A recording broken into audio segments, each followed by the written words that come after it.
Qurannya. Sebetulnya itu standar.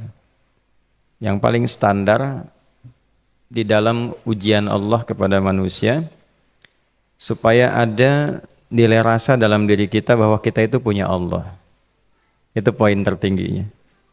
Nah, biasanya pada titik-titik tertentu oleh Allah itu dihilangkan semua potensi-potensi dari makhluk sehingga kita bisa merasakan kenikmatan langsung untuk berinteraksi dan mendapatkan anugerah dari Allah. Itu titik tertingginya. Sambil contoh begini.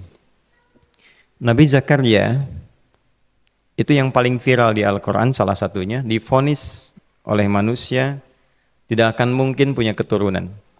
Secara klinis mustahil karena istrinya divonis monofus dan mandul. Secara medis semua sudah angkat tangan. Tapi apa yang dilakukan? Nanti ini akan melahirkan rumus di Quran surah kelima Al-Maidah ayat 35. Nanti jadi rumus standar dari apa yang dialami oleh beliau ini. Di titik itu beliau menangkap isyarat bahwa ketika manusia sudah mengatakan tidak mungkin, itu tanda awal dari Allah supaya kita langsung memohon kepadanya karena Allah ingin memberi tanpa perantara siapapun. Maka dilakukanlah kemudian solat. Solat itu dalam bahasa Arab, terjemahan kitanya artinya sesuatu yang tersambung, terkoneksi. Karena itu saat kita sedang solat, kita sedang menyambungkan diri kepada Allah. Anta'budallaha ka'annaka tarah. Kata Mas Ihsan tadi. Kita menyembah Allah dan kita merasa diawasi, dinilai oleh Allah. Maka dalam solat itu beliau meminta.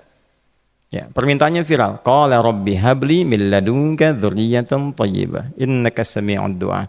Bahasa bebasnya begini, ya Allah, semua memvonis aku tidak akan mungkin punya keturunan. Sekarang aku memohon kepadamu saja yang tidak punya batas dalam pemberian. Nah, sebelum ke sedekah dengan harta, Allah mengajarkan dulu sedekahlah dengan tubuh kita. Karena tidak semua orang boleh jadi memiliki harta, tapi semua orang punya potensi untuk menggerakkan tenaganya untuk meminta. Oleh karena itu diletakkan sebelum harta itu solat.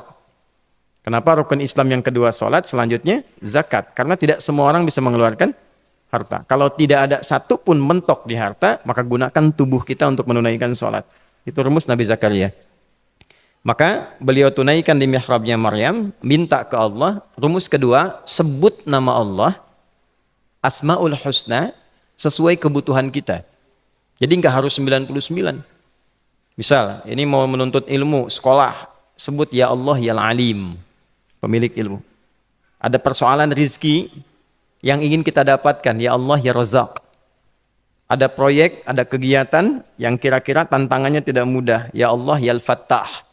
Ini beliau minta karena divonis tidak mungkin, maka meminta kepada Allah dengan nama pemberian tanpa batas, namanya Wahhab.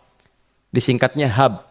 Rabbi habli, ya Allah yang tak punya batas dalam pemberian. Mereka memvonis aku punya batasan, maka mohon anugerahkan darimu saja. Jika padamu belum sempat juga terkabul, maka mohon tunjukkan kepadaku dengan cara apa lagi aku mesti meminta. Maka dalam situasi mentok itulah kemudian turun langsung jawaban. Fanadathul malaikatu wa huwa qa'imun yusalli fil mihrab annallaha yubashshiruka bi Yahya. Tolong garis bawah ini. Orang-orang yang langsung memiliki kesadaran saat di titik paling krusial, terendah, dan kita merasa tidak punya apa-apa, lalu ada kesadaran kita punya Allah dan meminta, itu seketika nggak ada sekat, langsung dijawab seketika.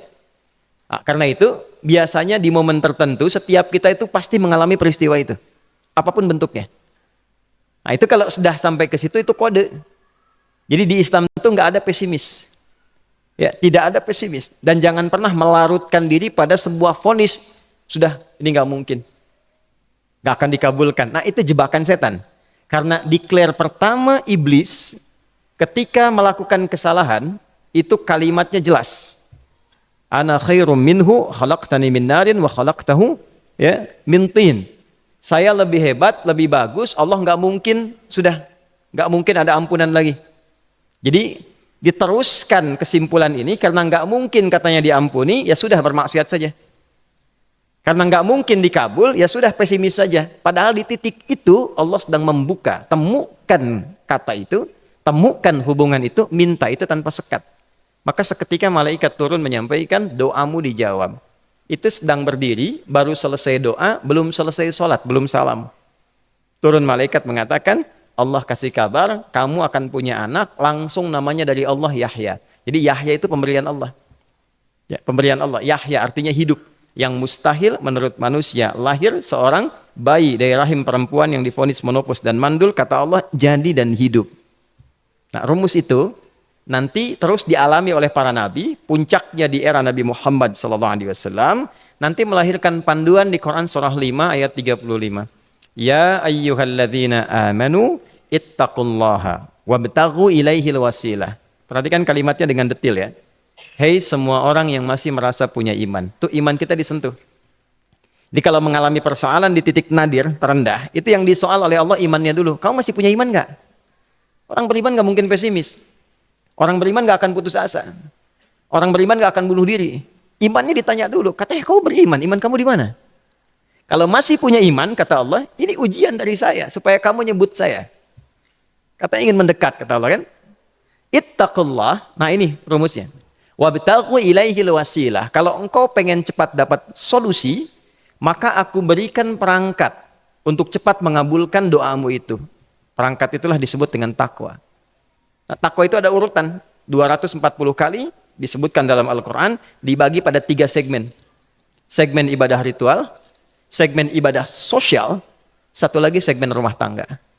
Ya, karena itu tinggal cari aja di ibadah ritual, misalnya sholat. Bangun tahajud malam, minta sama Allah, dekatkan diri kita. Salah satu kasusnya Nabi Zakaria. Ya, itu poin yang pertama. Yang kedua nanti ada maliyah sosial, itu yang tadi dipraktekkan, sedekah dengan harta. Ya, tidak harus banyak, yang penting Allah minta apa, ikhtiarkan, nggak akan dilihat berapapun nilainya. Yang dilihat itu ada nggak kemampuan mengimplementasikan imannya, itu poinnya. Titik itu, ya. Yang ketiga nanti di keluarga. Urutan pertama orang tua. Kata Ibnu Abbas radhiyallahu taala anhuma, tidak ada satupun aku melihat amalan tertinggi yang menarik perhatian Allah untuk memberikan ampunan pada orang taubat atau mengabulkan doa dengan cepat kecuali berbakti pada orang tua. Dan kisahnya viral sekali di Al-Bukhari, 3 orang terjebak dalam gua, kemudian tertutup batu besar karena berteduh hujan, tapi tertutup batu besar. Lalu ketiganya mendorong, tidak pernah bisa mengeluarkan tenaga yang mampu mengeluarkan mereka dari batu itu. Gak bisa gerak. Satu di antara 3 orang ini mengusulkan, sudah, ini tanda dari Allah. Jangan gunakan kekuatan kita lagi, kita diminta menggunakan kekuatan yang Allah berikan. Coba kita cari amalan rumus takwa tadi. Satu di antara 3 itu mengatakan, ya Allah, saya punya seorang ibu. Setiap kali saya berangkat kerja, saya akan selalu siapkan hidangan untuk ibu, khusus untuk susu sebelum tidur, itu saya yang minumkan langsung kepada beliau.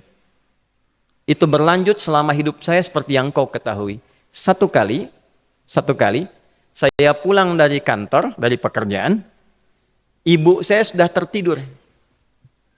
Sementara susu belum diminum. Dan kami putuskan tidak ada yang berani menyentuh susu dan minuman makanan kecuali ibu terlebih dahulu. Maka saya putuskan memegang nampan susu di samping ibu yang tertidur dan menunggu beliau bangun. Tiba beliau bangun tengah malam, saya berikan susunya tanpa saya katakan saya telah menunggu cukup lama untuk memberikan susu itu. Ibunya nggak dibangunkan, dibiarkan istirahat dengan nyaman, begitu bangun diberikan susu tanpa komen sedikit pun. Nggak bilang, mas sebetulnya udah lama tadi nungguin ya. Langsung diberikan. Seketika ibu senang istirahat dan lalu mengatakan pria ini, ya Allah, jika engkau ridha dengan amalku ini, maka mohon bebaskan kami dari kungkungan batu ini. Lalu ketiganya berikhtiar mendorong, yang tadinya tidak punya kekuatan, seketika batu itu menggelinding dan membebaskan 3 orang itu. Nah itu persegi dalil yang sebetulnya jadi pedoman hidup. Dalil itu kan pedoman bahasa Arabnya. Pedoman berkehidupan. Kita di Islam itu lengkap. Jadi kalau kita mengalami kasus itu dimanapun, ya, baik di kedudukan, di usaha,